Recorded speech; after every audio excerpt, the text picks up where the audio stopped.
All right, let me pray. Father, thank you for letting us be here today to worship you, to gather in community, and now to hear your word. May we hear what your servant Paul has to say to us. In your name, amen. So we're in the letter of Paul to the church in Corinth, and we're trying to figure out, and what we hope to take away is a sense of how we are just like the church in Corinth, that their context was similar to ours, their temptations and divisions are similar to the ones that we face. And then once we have a sense of our similarities, hopefully to be able to discern where we need to repent, or where we need to grow, or the areas that we need to acknowledge as we recommit to seeing Christ as Lord in our own lives. I said there was an implicit question underneath the text. We began to see it last week, but it really is all throughout the letter of Corinth. What happens if the local church no longer exists? Or what happens if the local church no longer acts like the local church? If the local church doesn't fulfill her purpose?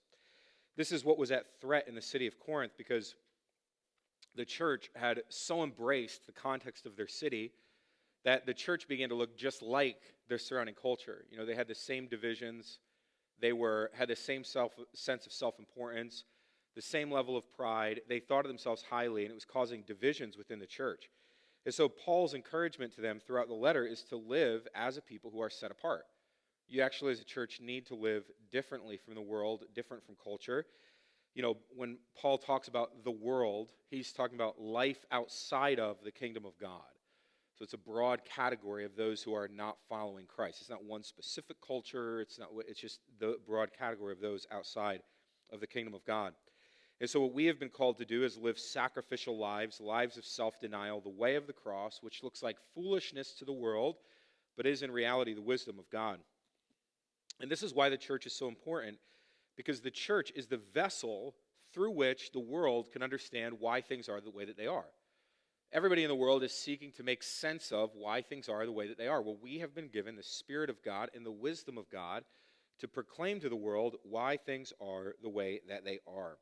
And so that wisdom given to the church is why we exist, why the church must be set apart. And if that is absent from the world is left to its own devices, which always leads to division and strife. So in a positive sense, the letter to the church in Corinth is an exhortation to really and truly be that set-apart church. But in a negative sense, the implicit question underneath it is, but what happens if they aren't? What happens if they don't live that way?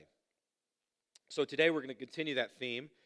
And what we'll see in the text is that Paul uses the language of building to talk about what is happening in the church. So it's 1 Corinthians 3.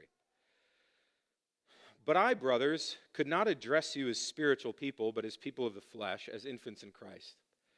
I fed you with milk, not solid food, for you are not ready for it, and even now you are not yet ready, for you are still of the flesh. For while there is jealousy and strife among you, are you not of the flesh, and behaving only in a human way? For when one says, I follow Paul, and another, I follow Apollos, are you not being merely human? What then is Apollos? What is Paul? Servants through whom you believed, as the Lord assigned to each. I planted, Apollos watered, but God gave the growth. So neither he who plants nor he who waters is anything, but only God who gives the growth. He who plants and he who waters are one, and each will receive his wages according to his labor. For we are God's fellow workers, you are God's field, God's building. According to the grace of God given to me, like a skilled master builder, I laid a foundation, and someone else is building upon it. Let each one take care how he builds upon it. For no one can lay a foundation other than that which is laid, which is Jesus Christ. Now if anyone builds on the foundation with gold, silver, precious stones, wood, hay, straw, each one's work will become manifest, for the day will disclose it, because it will be revealed by fire, and the fire will test what sort of work each one has done.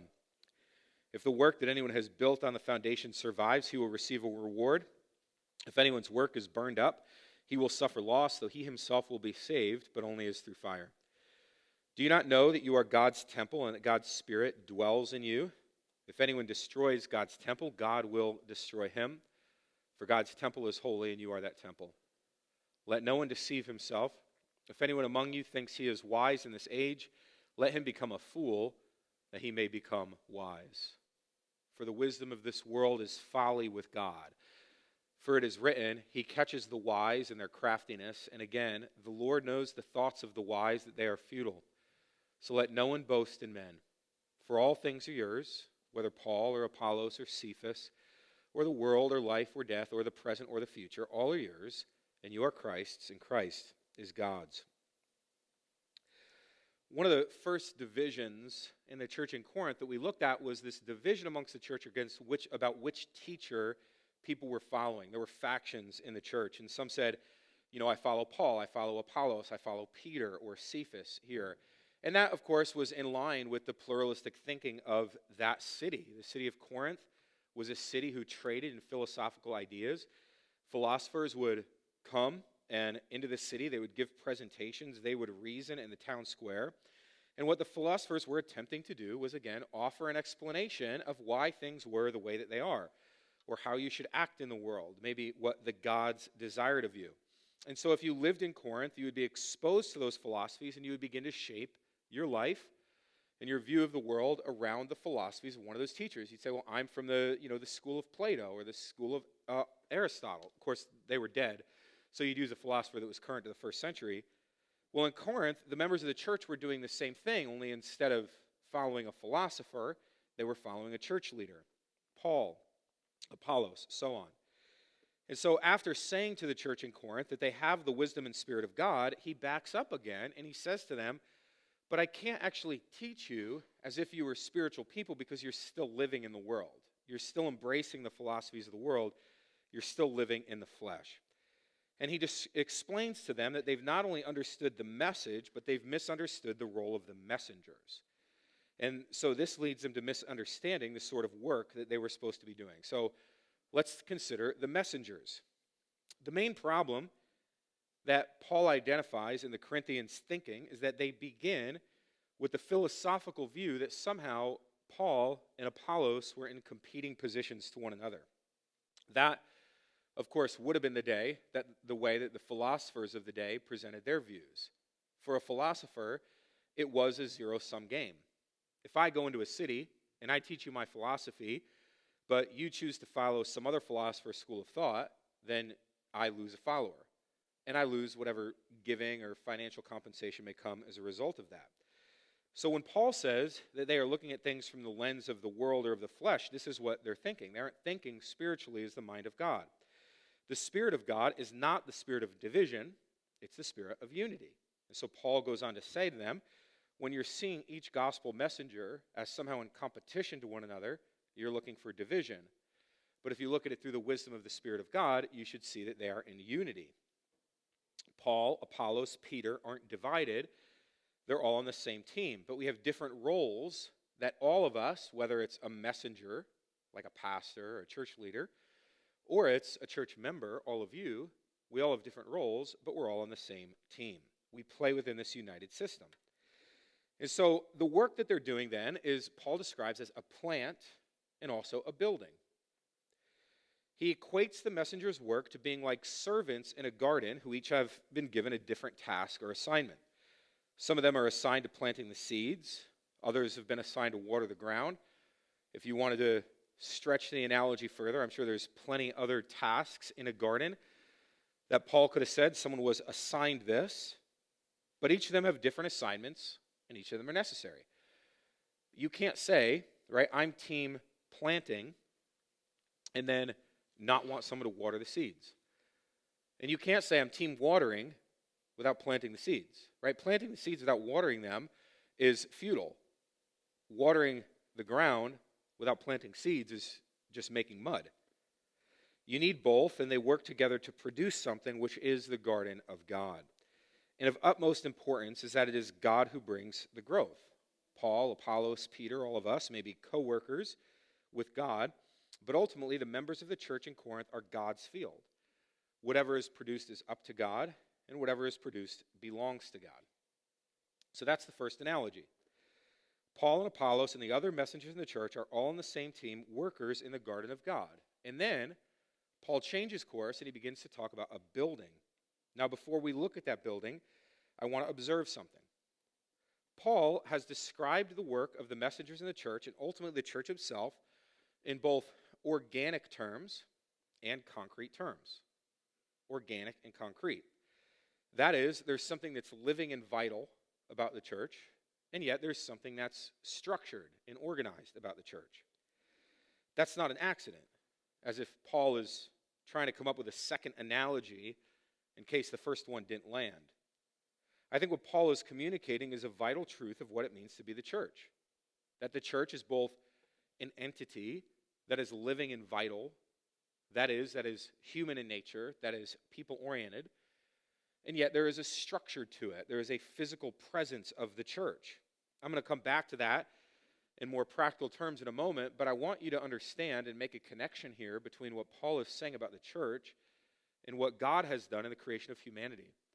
When God creates humanity, he starts the creation in Genesis, he creates matter, and then out of that matter, he brings order, and he creates all things that are. And out of that matter, out of that substance, he creates something special. He creates humanity, and then into that very special creation of humanity, he breathes his life. He places his spirit. So that you, human person, are both a physical package, a body, and you are a spiritual person, that you have a soul. And the great tragedy of death is that soul and body are ripped apart. But what we find in Christ and now in the church is that the spiritual and the physical are being brought back together, as evidenced by you. That you, church, are both spiritual and vital and alive, and yet we exist. We are physical. We are present. There is structure and organization to what we do. And so this is the promise of the gospel, that in Christ, our physical and our spiritual selves are restored to one another.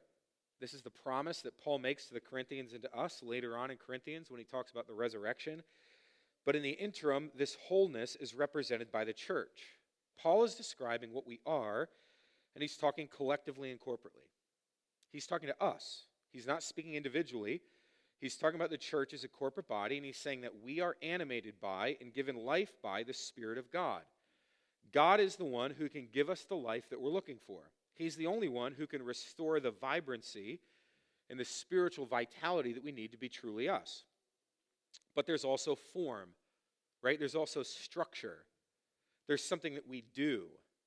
The point might be the vitality. It might be the vineyard, but there's an organization and a structure to it. There's a physical representation of that new life that's being built all around us. There's something organic and there's something concrete, and the church is the existence of both. And if you want proof of what happens when you have one but not the other, you don't need to go very far in the Northeast. You can go to any major city in the Northeast, and what you will find at the center of those major cities, not to mention going to Europe, by the way, is you will find some of the most ornate buildings, the most beautiful properties in the city, on the most expensive real estate in the city, that used to be churches and are now museums. They're museums to what once was, but the life inside of them is gone. That's not all bad. Every local church has a lifespan. Some lifespans are longer than others. The Big C, Universal Church, continues. So sometimes those old buildings can function as a reminder to us that God is faithful, even when our local churches close, lose the vision, lose the life. It's a reminder that at some point a group of believers were being blessed by God, and they were bringing the message of the kingdom to the world, and that God blessed them with resources in this gorgeous building. But it's also a reminder that at the end of the day, the church can't function without the living Spirit of God within it. The church can't function if it doesn't have the life of God. Those buildings are a reminder of death. When the Spirit leaves the structure remains, but the vitality in the vine is no more. So let's return to the structure and how we're supposed to be building. In the context of the building, the most important thing, the thing that Paul says that he built, is the foundation. If you don't get the foundation right, nothing else is going to go right. And Paul says that this is his job, his assignment, to get the foundation right. Other people are going to build on it, But his job was to make sure the foundation was strong. And that foundation, he says, is Jesus Christ. Everywhere that Paul goes, no matter how he expressed it, his goal was always the same: to lay the foundation of the gospel of Jesus Christ. Paul didn't spend a lot of time in cities establishing big leadership structures or hierarchy. He left leaders in charge, but he didn't talk about how that would play out. He didn't assign buildings. He didn't do any of that stuff. He preached the gospel, and then generally he left. But notice that Paul doesn't say that the work ends with the foundation.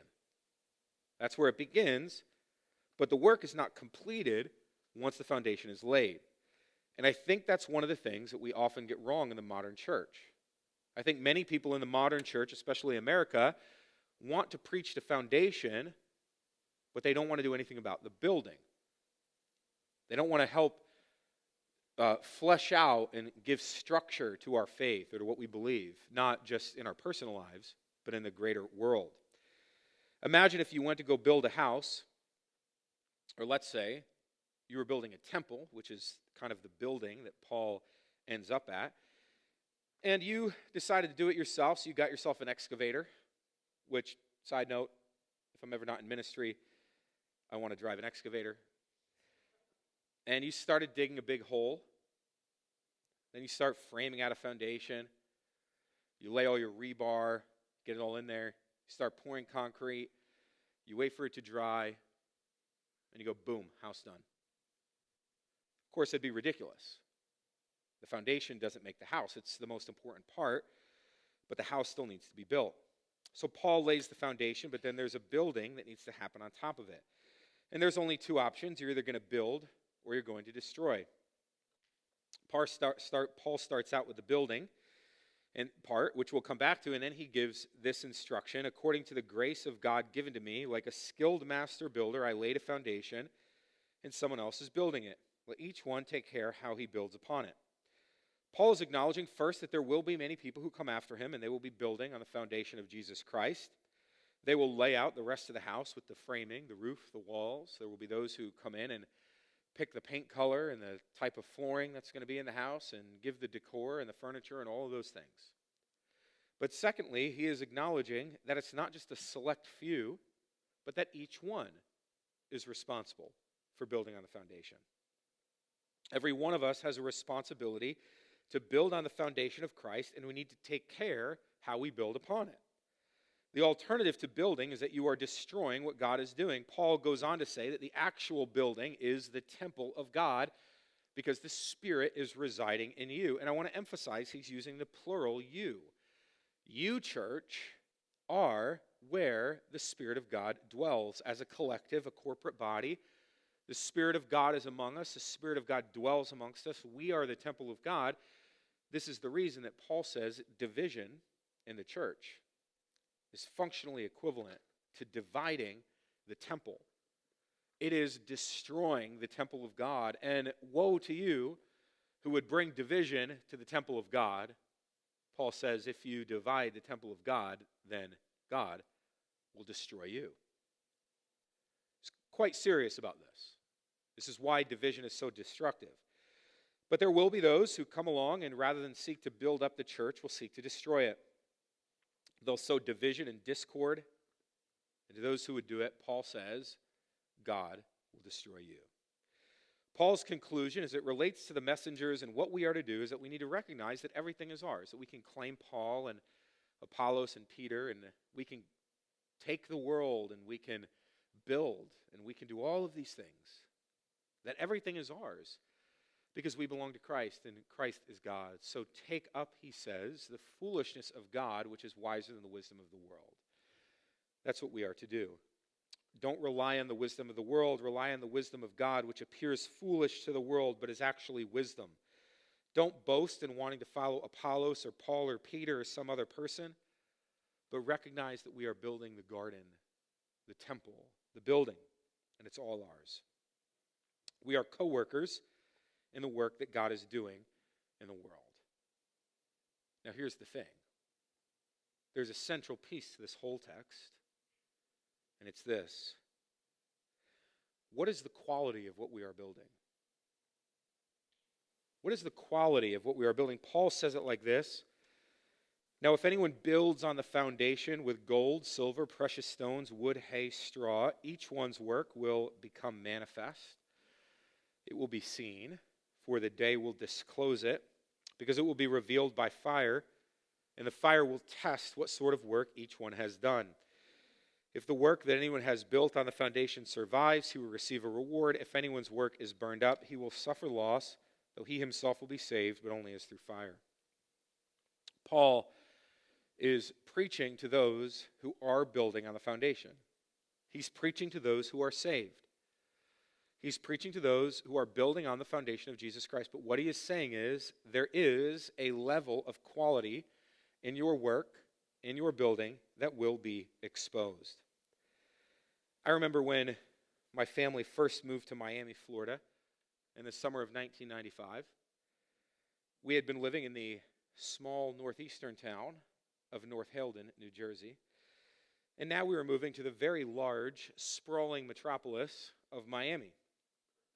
So before we moved down there in 1995, I remember my mom flying down on several occasions to go look at houses, because there was no Zillow, right? And not that you'd want to buy a house looking only at pictures on Zillow, but you couldn't even do that in 1995. You could have a realtor, fax up the realty sheet, so you're talking low quality photo, maybe digital, scanned into a very low quality scanner, faxed to you, and then you could see a picture of the house, I guess. But of course, you could get no sense of the house. And the houses in Miami are built and look significantly different than houses in the Northeast. So here's what stuck out to me when my mom came back. One of the first details she shared was not the number of bedrooms or the bathrooms or the square footage or even the price. The first thing she did was share the builder who built the home. And I thought that was odd. But Miami was a much newer city than anything we have here in the Northeast. They built the city with a plan in mind. It was actually built in a grid, believe it or not. So streets were aligned in a grid pattern, not like here where streets were basically built by wandering deer and we just decided to pave them. Built in a grid. And houses are almost always built in developments by a single builder. And generally, those builders were extremely large, nationally known building companies. And the reason that you shared the builder first was because who the builder was made a significant difference in the quality of the home. Some builders were known for shoddy construction, using cheaper materials, maybe cheaper appliances. They would cut some corners here or there. Other builders were known for quality work. If you've ever watched a show, Arrested Development, you have your Bluths and you have your Sitwells. Some people did shoddy work, some people did good work. The thing is, from the outside of a house, you couldn't tell. Up to a house, you'd look at it, it would be painted the same color as the houses in the next development over. It'd have decent landscaping, everything. It's a brand new home, so everything looks pretty good. This is the reason that some contractors use like cheap appliances or cheap air conditioning units. The lowest grade air conditioning you can buy that's barely sufficient for the home. But the reason they do it is because they know you don't know. They know when you walk through, you're not going to know that. You're not going to see where they cut corners. It all looks and feels the same. But in 1995, when my mom traveled to Miami to look for houses and for our family, the first thing the realtor told her to check and would inform her of was the builder. Do you know why? Because in 1992, a Category 5 hurricane named Hurricane Andrew had come through Miami directly across the city, and it had made manifest the quality of every builder's work. And some houses survived, and many did not. And those who survived all tended to be from the same builder, and those who were destroyed all tended to be from the same builder. And this is what Paul is saying, is that there are a lot of different ways to build on the foundation of Christ, but when Jesus returns on that day, all of our work is going to be exposed. What sort of material did we use? How well did we build it? How much care did we put into the building of which we are a part? What is the investment we made in it? How important did we take the building project that was in front of us? Did we make a building of straw? Or did we make a building of the finest materials like gold and silver and precious jewels? And I'm not talking about physically. I'm not talking about building cathedrals the way that churches once did. I'm talking about the quality of the investment in the work that we put into this church, which is the temple of God. There will come a day when we're going to know, because everything will be exposed as if through fire. Paul says, you, friends, are not at risk of losing your salvation. You will still be saved, but you will be like a person escaping from the building in a great fire where everything is gone behind you. You'll be saved, but you'll suffer loss. Which raises the question, what sort of building are we building? So on Wednesday night, we had our partners meeting. We do it 3 times a year. We talk vision and strategy. We talk budget. It's meant to keep us all together, give us a touch point. And the analogy that we use at Restore, when we talk about something organic and something structural, is we use the analogy of the trellis and the vine. And the framework we're using is building, growing, sending. But here's the analogy we use is of a trellis of the vine. If some of you are gardeners, I know that. I'm not a gardener, but I know enough to know what a trellis does. I have a trellis. It's behind a rose bush, but we did kill the rose bush, so now we just have a trellis.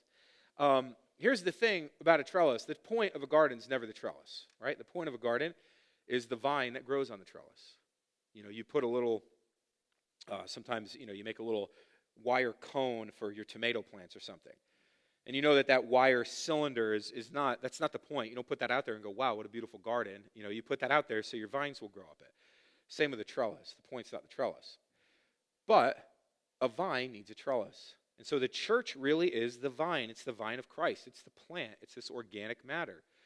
It's the element of the church that's living and vital. But in order for the vine to grow, it needs a solid trellis. It needs a structure and organization. And so we use the language of building, growing, sending to talk about what Restore is up to. Because when you think about a trellis and a vine, you need a trellis and you need a vine. And, quite frankly, you have to build the trellis before you grow the vine. And so phase 1 at Restore was building. It's been creating a trellis upon which the beautiful vine of God can grow. That building phase includes being in a physical building. It includes developing ministries. It includes hiring staff, AV stuff, the live stream. All that stuff is the building, the context, the structure for the vine to grow.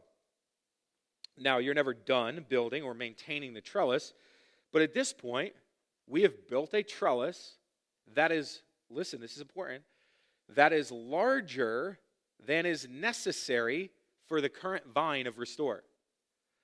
Our trellis, our structure, is larger than the vine currently needs, costs more than the vine can currently afford, and is looking towards the future in order that the vine will grow. See, if your trellis isn't bigger than your vine has nowhere to go.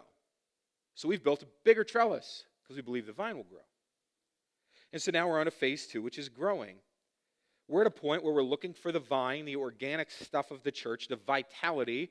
You and me, the people of Restore, begin to grow and flourish to an even greater extent than they already have.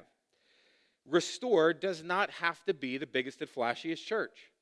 I want you to understand that about us. That's not our goal, but we do always have to become more of who we already are. And as I said a couple of weeks ago, what I believe we are is a church that understands how the gospel reframes how we see the world. We come from a long history and a long line of believers, whether you recognize it or not, because maybe Restore is the first church you've gone to in a long time. But Restore stands in a long line of churches who understood that the entirety of the cosmos was God's dwelling place, that God ruled over everything. And so our view of the work of God is not limited to just the sacred, but we see the sacred in all things. We don't divide between sacred and spiritual or sacred and secular. We look at all things and say everything needs to come and become subservient to the kingdom of God. There is no sacred and secular. There is just everything falling under the rubric of God's sovereignty and God's kingdom. In that stream of the church, the concept of this worldview and how we see why things are the way that they are has been a stabilizing force in society that really is responsible, and this is not a joke, for the transformation of societies, for the transformation of economies. We wouldn't have capitalism without it. It's for the transformation of democracies. We wouldn't have democracy if it wasn't for this. This concept of the entirety of the cosmos falling under the reign and rule of Jesus Christ is the unique legacy that's been handed to you. For two reasons. One, because you are leaders. We have prayed for leaders since Restore started. God has given us leaders. You are those leaders. Not just here, but in the broader community. And secondly, because as painful as it is to admit it, especially in our area, there are very few churches who are still standing in that historical stream.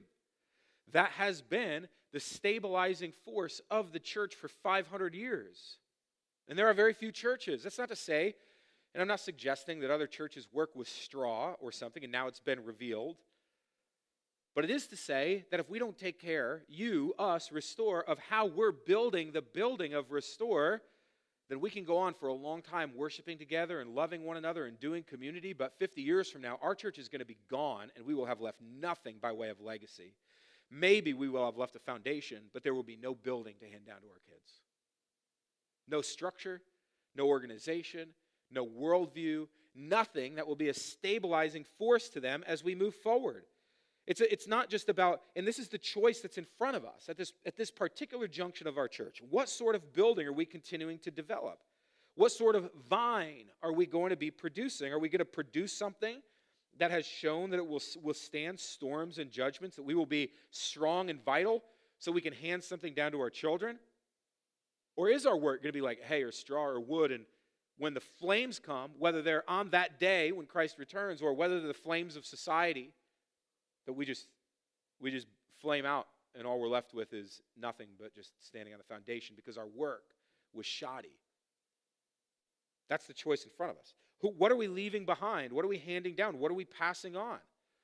See, the church is called to make a difference in the world by being different from the world, living lives of sacrifice and self-denial. And many of you are. And most of you probably are in some respect. That you're living a life of sacrifice and self-denial. But it requires all of us.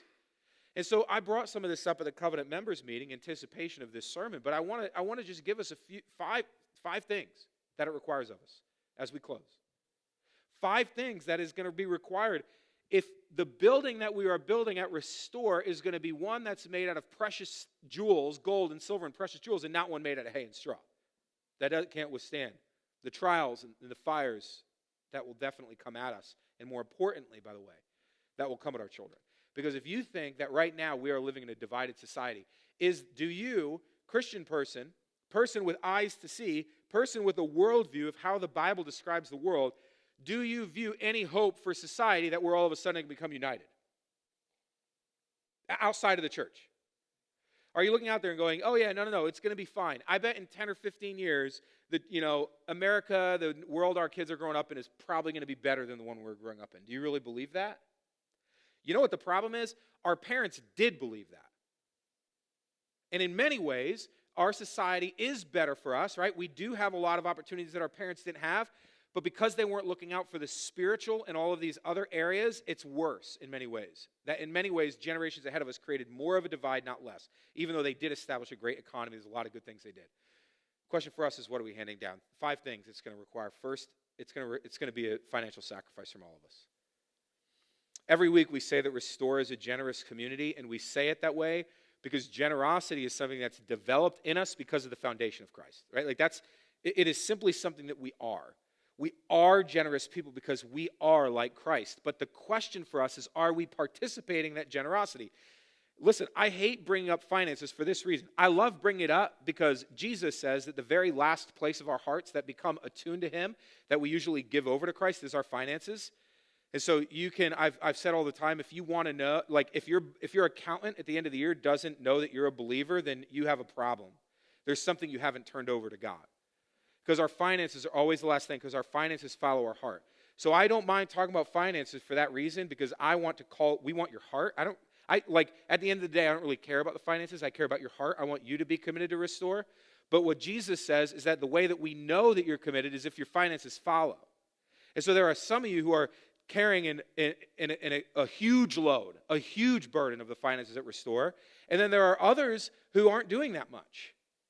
And it's not a guilt thing. You can't give what you don't have. But I am telling you that, like, if we want this trellis, because we have taken, what we've done is we have borrowed from ourselves.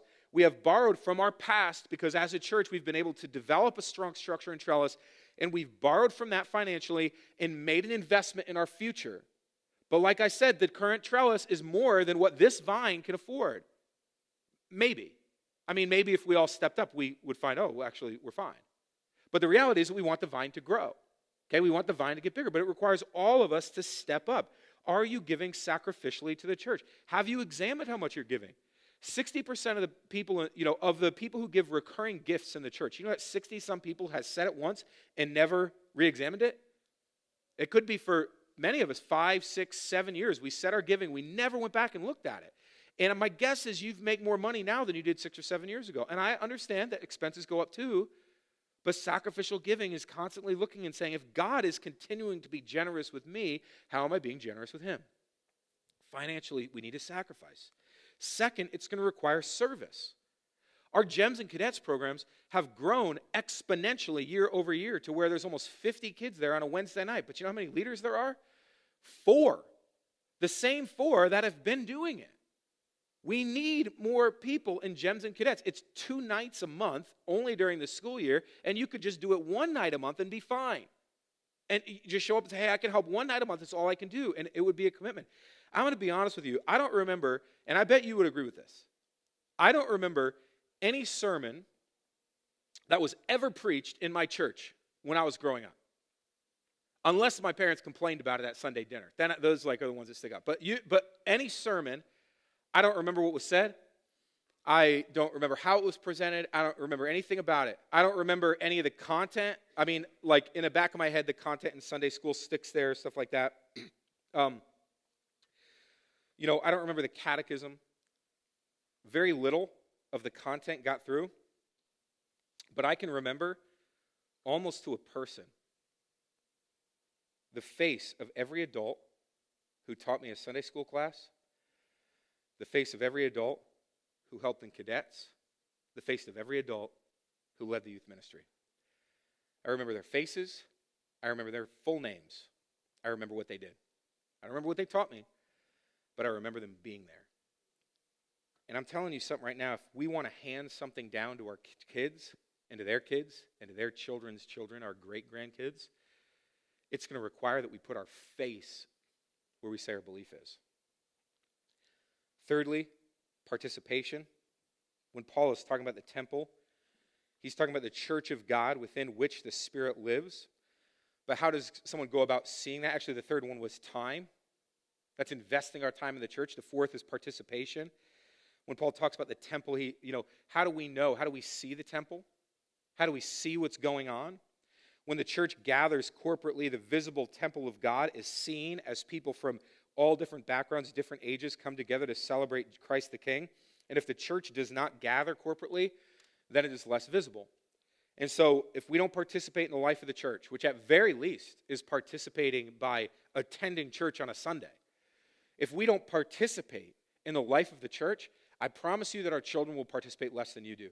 Many of us grew up in environments where our parents attended church twice a day, and you did too at threat of hell. And you went twice every Sunday. And then we realized that was a lot, so we went down to once on Sunday. And then you know what happened? It went down to 3 times a month, and then it went down to 2 times a month. And now your average church attender attends less than 2 times a month. And you know what's going to happen? Your kids will attend even less. It's not just you. It's the other people that we see in church. It's important for people to see your face. You go, what does it matter? It's just me and my family. No.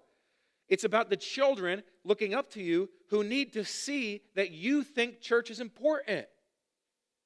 They need to know it. They need to know that their parents' friends also go to the same church. They participate. They're engaged with it. They see them at church. So that they will never know a day, hopefully, they'll never know a day that Jesus isn't their Savior, right? The foundation. But hopefully, it will never even occur to them that church attendance might just be optional. Because that's just what we do. Because that's the building. We're the temple of God. And then finally, we need to invite others. What is God growing? What sort of vineyard is this?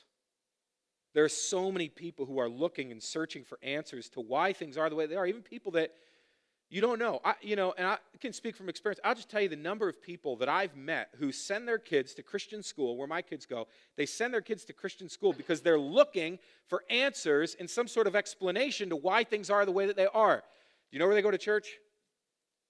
Nowhere. What are we doing? What do we think they don't need it? Do we think that, they said they don't want it. Okay, but they don't know until they come and experience it. They're not going to know until you believe it. Do you believe you need it? Do you believe participation in the body of Christ, that the Word of God, that this thing we're building needs to exist, is important, that it's something we have to hand down to our kids and our children's children and their children? Does the church matter? The church has been given the wisdom of God to explain to the world why things are the way that they are. And we get to be co-workers with God in the rebuilding project of the kingdom of God. So what sort of building will we build together? Will it be one of gold and silver and precious jewels? Or will we just be satisfied with wood and hay and straw? My prayer is that we build something not just for us, but for every future generation who comes after us. That we build and we build and we build so that the life and the vitality of the church can grow and the world can be changed. That is the message of the gospel. Let me pray. Father, thank you for this word that you've placed in front of us, this word from your Apostle Paul that he exhorted first to the church in Corinth, but now comes forward to us, so that, Lord, we would live as the church, that we would see what we're building, we would participate as co-workers in this work that you've called us to do.